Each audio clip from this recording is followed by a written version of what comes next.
The thoroughbred is a magnificent animal, bred for speed, bred to compete, the sport of kings. Tama is drawing away, and Tama with Mike Smith, they win the Bet Parks Pennsylvania Derby. It's the all-new Let's Go Racing from Parks Casino and Racetrack. It's action-packed and fun for the entire family. Il Miracolo now in command. Let's Go Racing is proudly brought to you by the Pennsylvania Thoroughbred Horsemen's Association. It's fun to see them run. A big hello and welcome to Let's Go Racing. I'm Danny Gibson here with Dick Girardi. We are in our Parks Racing third floor studio on today's show. Last year's 2-year-old champion Winning Time is back on the track at Parks Racing, and what an exciting finish it is.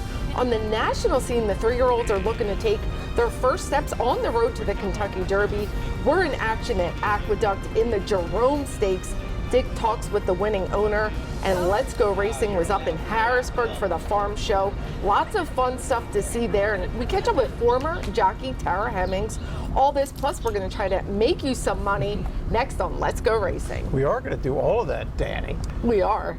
Yeah. In fact, I'll be passing the farm show today after the show on my way to Penn State for a basketball game, and I might have to stop by the farm show. Get a milkshake. Last year I got 2. I was double fisting milkshakes. Well, it was a really exciting race week here at Parks. We're especially excited about the Monday's 8th race. It is the return of our 2-year-old champion, Winning Time. He actually even is in our post-time favorite. We're going to take a look at Monday's 8th race. An optional claiming $16,000, $50,000 purse, 6 furlongs, but cold feet for Cal Lynch as our post-time favorite. Yeah, Cal Lynch comes in. He doesn't come in empty-handed. He almost always gets bet, and that's exactly what happened here. And Winning Time is our second choice. Sylvester Gonzalez, the only jockey ever to swing a leg over Winning Time in the afternoon. Yeah, and last time we saw Winning Time, he was winning big, and we'll see if he can do it again off the long layoff. Here it is, guys. It is our local race of the week. Winning Time, keeping Burn the Evidence at bay. He has half a length, Cold Feet inching closer. He's about 2 lengths off. Then in on the rail, the Chestnut, Dark Timber, Mr. Duda on the red blinkers. Mid laner, Keith Sends Hello and Strugar at the back. Winning Time, his comeback effort, Game on the lead. On the outside, Burn the Evidence in an all-out drive. Cold Feet, the gray on the rail, the half 46-1. Winning Time says, come and catch me. Strugar making his move on the rail, making up some ground. Mid laner has his sights set on the leader. Winning Time, here comes mid laner with a rally. Strugar, Winning Time with the 16th left to go, trying to hold off mid laner. Winning Time, here comes mid laner. Mid laner up to get him at the wire. Mid laner over Winning Time. Well, a fast pace it was, and mid laner picks up the pieces to nip Winning Time right at the wire. Really good return of mid laner for trainer Mike Moore. Yeah, look, Winning Time ran a winning race that, as you said, Danny, was always out with the pace, ended up getting caught. You don't see 16-1 on Mike Moore very often.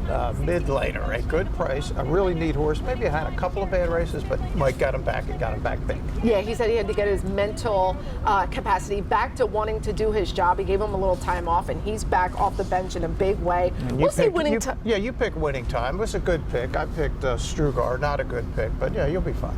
I know, I thought I was going to turn the tables on you this week, but we will see Winning Time living back up to his name soon. You just didn't win the race. We're going to take our first break. When we come back, we're going to head to Aqueduct for the Jerome Stakes. Dick will talk to the winning owner, and our Chris Griffin has his thoughts about the race. All this coming up on the other side. El Grandeo takes him into the far turn, 49 seconds flat for the half-mile time, and starts to turn up the pressure. When you open the Bet Parks app, you're in the zone. Winning is always a rush, but the money is in the moments. It's the energy of being all in, the passion of a perfect parlay, and the pure joy of a jackpot. It's another opportunity to win big every day of the week. Sign up for Bet Parks and get a welcome offer today. You play for fun, you love to win. You bet. Bet Parks. The question a lot of people are asking themselves these days is, do I buy new or do I buy pre-owned? Here's what I'll tell you. New car inventories are still low and new car prices are still high. However, with the certified pre-owned Nissan at Chapman Nissan, we have a huge selection and you can save thousands over new. Plus a 7-year, 100,000-mile limited powertrain warranty, roadside assistance, 1-year prepaid maintenance, and so much more. And not for nothing. Can you really tell the difference? I can't. Want to get out of the cold this winter? Well, Parks Racing is just the place to keep you warm and toasty. Parks Racing gives you plenty of live horse racing action all winter long. And yes, it's fun to see them run from other racetracks as well, with plenty of simulcast action from all around the country. It's a front row seat to see the top 3-year-olds prep for the Triple Crown from Gulfstream Park, Santa Anita, and more. So put on your snow boots, grab your coat, and head on over to Parks Racing. It's warm and toasty, and always, it's fun to see them run.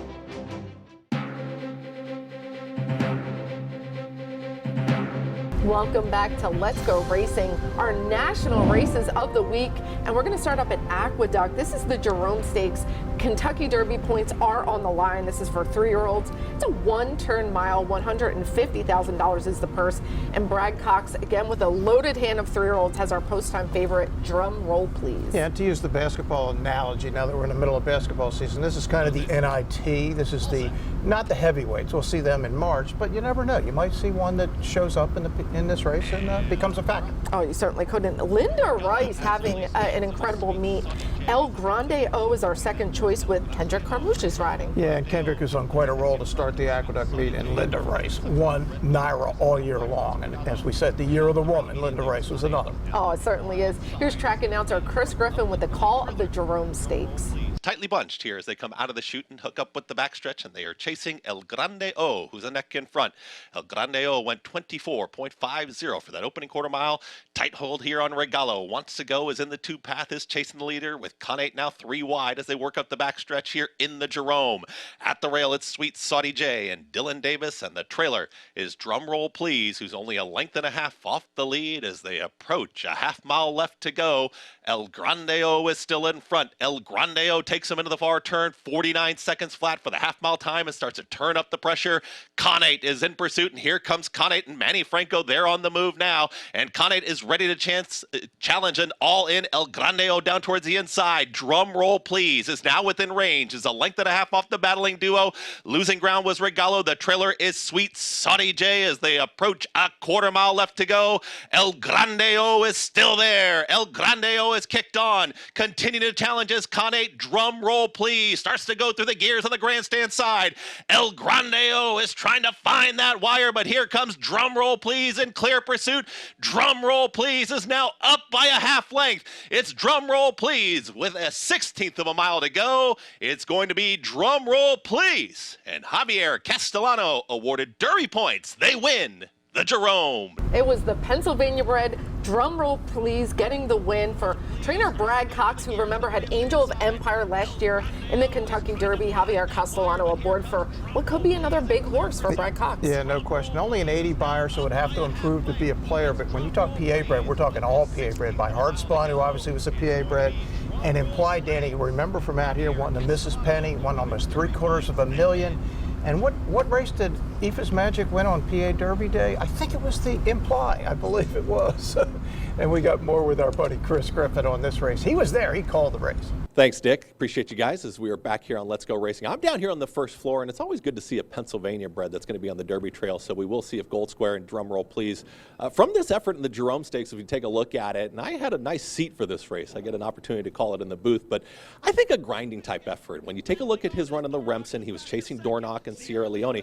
They were about 3 or 4 lengths clear of him at the end of the finish. He just kind of runs that one-pace style. Now, he cut back in distance here in this race, the Jerome, and he was 3 to 5, so he was expected to win the race. He ran down some speed. It was a slow half-mile time, about that 49-second flat half-mile time, so he did come into some slower fractions. Javier Castellano, winning the Kentucky Derby last year, did have this ride, and I think he'll have some options on the Derby Trail as well. So it's an exciting prospect to see a Pennsylvania bred. First foal out of Imply, actually. Gold Square jumped in. Brad Cox, he's got the right connection, so we'll see if Drumroll Please can carry this effort over to bigger efforts with much tougher competition down the road. But I think, Dick, you got a chance to talk to Al Gold, actually, in Gold Square and talk about this exciting 3-year-old prospect. Al, so drum roll, please. You're back on the Derby Trail again, or at least at the beginning of it. What's it feel like? Well, it's the very beginning of it, and I don't know if we're really on it. It was a very easy field he faced the other day. There was nothing really there. We were against Locke the time before, lost to him by 7 lengths, and he was probably in the top 3 of Derby contenders now. But we'll have to improve a lot to really be on the Derby Trail. What have these last couple of years been like for you? I mean, Cyberknife, Arkansas Derby, Haskell got you to the Kentucky Derby. That whole run, what was that like, and even up until today? Well, we were really fortunate. We had Cyberknife and we had Instant Coffee. And this year we had Air of Defiance, who would have been better than Cyberknife, but it got hurt. So now we're hoping that Drumroll steps up. And it's very exciting. After doing this for so many years and not having really good horses, having good horses but nothing exceptional, this is a really nice feeling. What's the difference, why have you been able, if to get these better horses the last couple of years? Well, I stepped up my bloodstock guys. I put more money into it, and I have Chad Summers and Joe Hardoon picking out horses, and they do a great job. Of all the races you've won, would the Haskell be number one, given where you grew up and where you lived most of your life? By far and away. The Haskell was a great experience. I was going to the track there for 30-odd years, and I had all my friends there, and I'm just sorry, Bill and a few others weren't around still to enjoy it with me. I still have 3-4 guys that I've known since the late 80s that I got to enjoy it with, and my wife and kids came by, and it was if you saw my post-interview, that I was very excited. Al Gold was very good friends with two good writer friends of mine, Tom Lucci and the late, great Bill Handelman. I've kind of known him forever vicariously. Now it's great to know him in the flesh. Oh, it would be cool to see those black and gold silks back in the Kentucky Derby starting gate this year. Well, let's turn our attention back to Parks Racing. And we caught up with a true horsewoman, former jockey Tara Hemmings, most notably known for riding sprint horse Banjo Picker. And she is a true horsewoman through and through. Here's my interview with her. We are with horsewoman Tara Hemmings, and you're actually a retired jockey. That is so cool. Yes. You started riding in 2001. How did you even become a jockey? It started off, I rode my first race at Santa Anita, and then literally a month later I came over to Parks. And I thought I'd get more of a shot coming over here. And the rest is history. Well, you've done a lot of different jobs in the horse racing industry. Right now you're an exercise rider. That is such an important job. Tell us about the relationship that you have with your horses and how you can really assist them in the race. Getting on the horses every day, you create a bond and you get to know the horse and the horse gets to know you. What's unique about me, I think, people say that I can pick up when a horse doesn't feel right, with a horse. I've got a good sense when the horse doesn't feel right, doesn't feel his normal self. Yeah, and you can tell the trainer they can make adjustments. Yeah. Tell us about the relationship you had with the famous Banjo Picker. He was awesome. He was just one of a kind. He was a smart horse, and he always went out there and he always tried his best, and he was just one of a kind, that horse, and he could run at the same time. So I was just very lucky to be on that kind of horse. What's the most thing that you love about your job? One thing, I get to come to work every day, and this is my passion. I get to ride horses every day and do something that I love. You've been a part of helping a few horses retire and turning for home. Most recently, Jump for Alex. How did your relationship come about with that horse?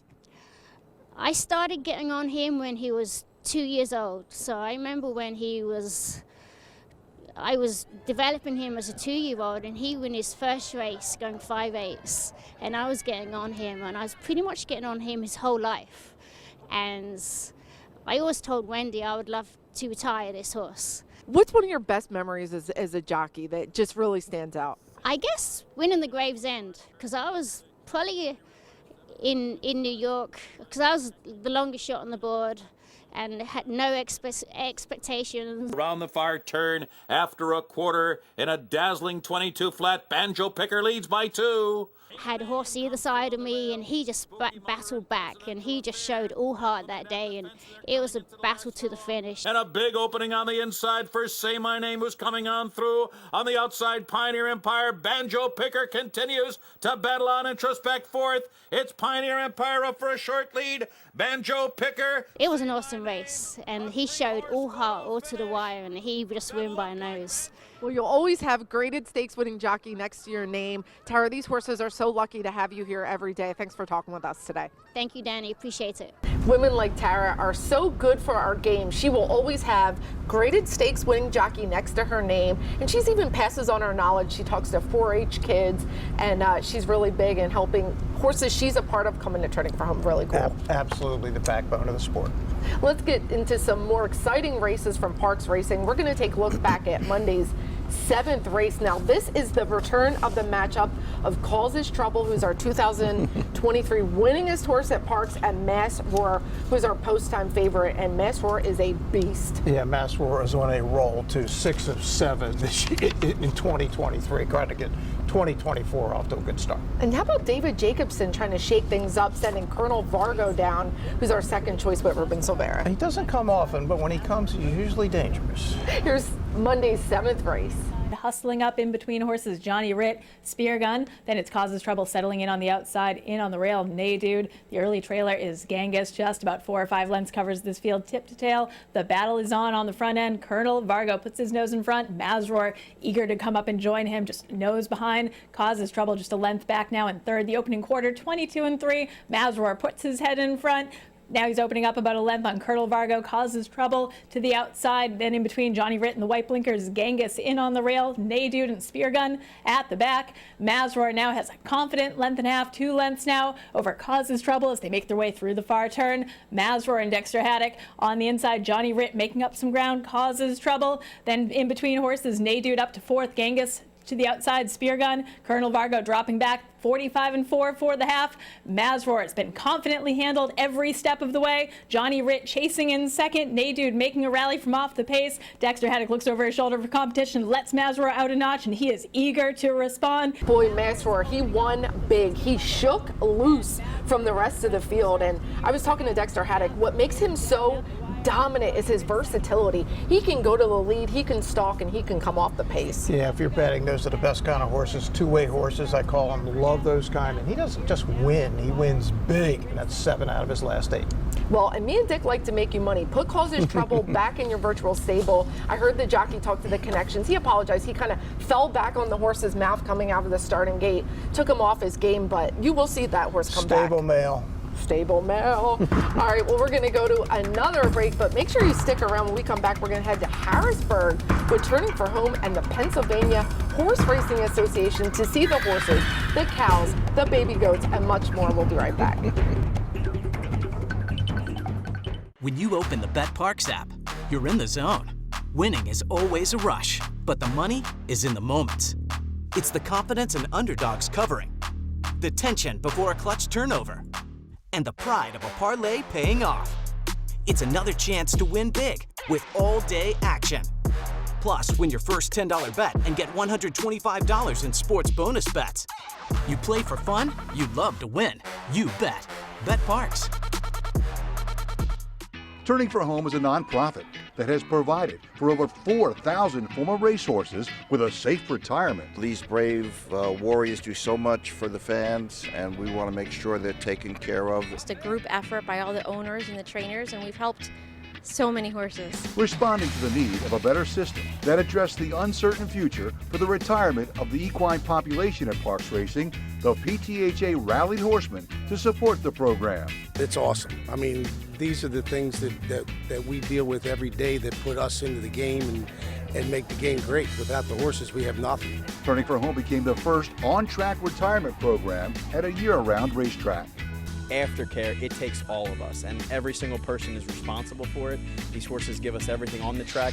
It's up to us to give them everything off the track. If you would like to help these amazing animals find a great second career and forever home, please contact us at turningforhome.org.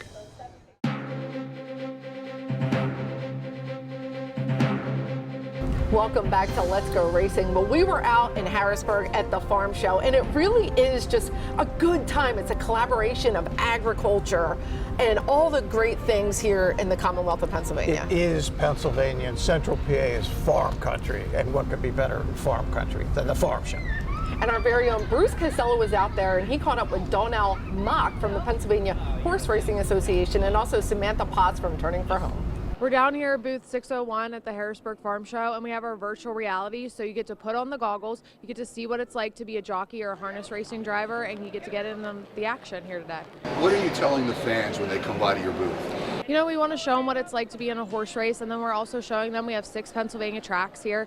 We want them to come out to their local track for events this summer. We also are showing off our full cams that'll be launching in February, and then we also have our podcast that we started, Hot to Trot. So we have all our merchandise for sale, and all the proceeds from the merchandise that we sell go to Pennsylvania Aftercare. So we have a lot going on, and we want to show, you know, the economic impact that we have here in Pennsylvania. We're just trying to teach the general population about horse racing and about aftercare, and that we actually care about the horses, and we're trying to see them off into good homes forever. We've been selling some of the merch, some little plush horses with actual off-the-track thoroughbred names on them, and just trying to get the word out there. We've got a raffle with Mind That Bird memorabilia, and just trying to spread the word about off-the-track thoroughbreds. The farm show really is important for the state of Pennsylvania. A lot of legislators out there are gals there returning for home, and PHRA passing out a lot of flyers just to show how great horse racing is. And I'm going to go get another milkshake.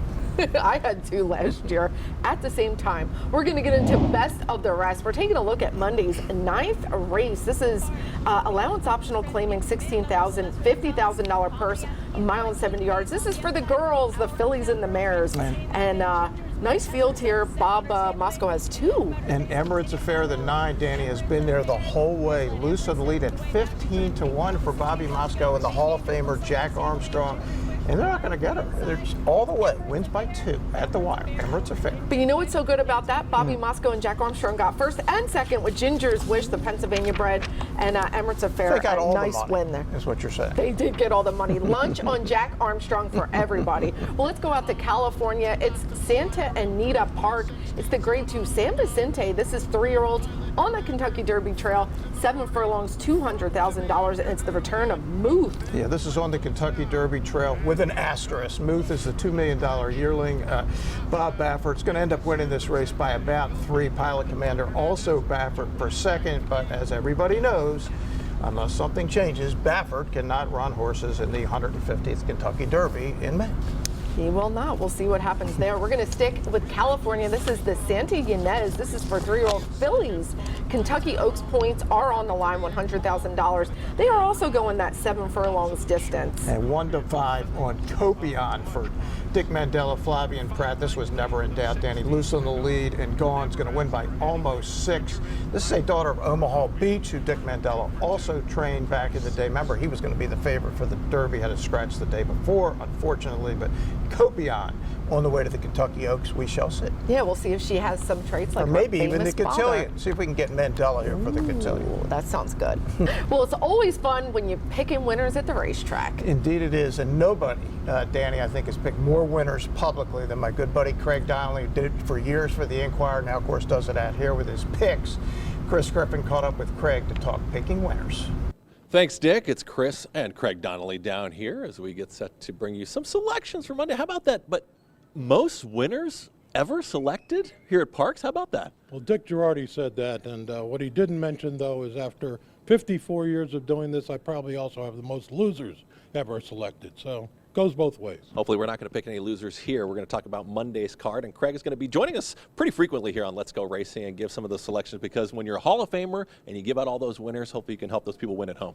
I try my best. I take it seriously. And when I have a bad day, I feel bad too. Craig Donnelly here. He's going to have his couple selections for Monday's card. A nasty habit is never a good thing, but there may be an exception here in the 4th race on Monday when Nasty Habit, a horse that cost $500,000 as a 2-year-old, will come to Parks, making his 3rd start off the layoff. His first race at Keeneland was excellent, finishing 4th in a solid field. He came back off the layoff to run well twice at Laurel. He ships up here for the first time in his 3rd start off the layoff with high percentage jockey and trainer. In the 10th race, I like a horse named Dat Hoss. Dat Hoss did not run well last time, but there's a reason for that. He's never liked the wet surface. That race was on a sloppy track. His previous race on a fast track was excellent, and the horse that beat him that day came back to win Wednesday at Parks. So I look for that horse to be sitting close or go wire to wire in the finale. Thanks to Craig Donnelly. You're going to be seeing him plenty on Let's Go Racing, hopefully picking those winners and not those losers we were talking about. But he always has a free selection sheet every single day. So if you come on out to the track, you got those free picks from the Hall of Famer, Craig Donnelly. When we come back on Let's Go Racing, you've heard from Craig Donnelly. Let's hear from Danny Gibson and Dick Girardi. They're going to have some selections coming up for next week as well when we come back on Let's Go Racing. When you open the Bet Parks app, you're in the zone. Winning is always a rush, but the money is in the moments. It's the energy of being all in, the passion of a perfect parlay, and the pure joy of a jackpot. It's another opportunity to win big every day of the week. Sign up for Bet Parks and get a welcome offer today. You play for fun, you love to win. You bet. Bet Parks. The Pennsylvania Thoroughbred Horsemen's Association is the advocate for Parks Racing's horsemen and has worked hard to secure better lives for the hundreds of trainers and their families that work in the thoroughbred racing industry. Our horsemen benefit from medical coverage, trainer pension plans, and increased purses. Thanks to these horsemen, racing at Parks is the very best, providing entertainment for you and the entire family. The Pennsylvania Horsemen are proud to be part of the community and introduce a new generation of fans to the sport of kings. Welcome back, everybody. Well, this is Parks Picks, and we're going to take a look at Monday's 9th race. It's a starter optional claiming $16,000. They're going to go 6.5 furlongs. Who do you like? I like the same guy I like every time. Jamie Ness, Sunset Town, outside post. Love the last race. Frankie, Jamie Ness. Do they ever win in around here? They do, but I am bringing in the big guns. I'm going with the number 4, Warriors Vow. Really nice son of Munnings for my friends Ten Strike and Juan Carlos Guerrero, and I think I'm turning the tables this week. I almost did it last week, but I think I'm gonna do it. Really? You really Yes, think that? I do. We'll see. It's time now for our Turning for Home Jockey and Trainer of the Week, and congratulations, Madeline Rowland, our Jockey of the Week. She's really heating it up here at Parks, getting some wins, and she was part of Team Caravel. How cool is that? It's about as cool as it gets around here, the PA bred champion Caravel. And Trainer of the Week is Bobby Moscow. You saw him in Best of the Rest get that first and second finish, but he had one heck of a week, finishing 1, 2, or 3 in all of his starts. That does it. That's pretty good. It's really good. There's a lot of excitement at Aqueduct on Sunday in the 4th race, and what a trip Kendrick Carmouche had. Yeah, check out the one Crimson Light. You can watch a lot of races, Danny, and you will never see anything quite like this. Whatever could go wrong did go wrong at the start. Maybe 20 lengths behind the second horse. I don't know how far back. There's no way this horse can win, right? It's Perno who's got a neck in front. Profitability is still right there. Here comes a big run from Short Time and Up to My Knees in it. Crimson Light on the grandstand side is running a monster race. Is Crimson Light going to pull this off? It's Perno who's got the lead. Crimson Light, look at this at the line photo. I think Crimson Light did it. An incredible start to the meet for Kendrick. 9 for 23 to start. He leads the Aqueduct meet early, and that will be a ride he will remember for the rest of 2024. That's for sure, Danny. Yeah, there's ice cold water flowing in those veins. He did not panic at all. Well, what a great week at Parks it was, and come hang out with us. We are live racing Monday, Tuesday, and Wednesday. Post time is 12:05. We have our 2024 live racing calendar out. You don't want to miss any of the action. Thanks for watching us, and we'll catch you next week on Let's Go Racing. And they're off. Skippy Longstocking has early speed. We the people from in between horses. Taba has got the lead now. It's Taba in the center of the racetrack, but Taba is drawing away, and Taba with Mike Smith, they win the Bet Parks Pennsylvania Derbies.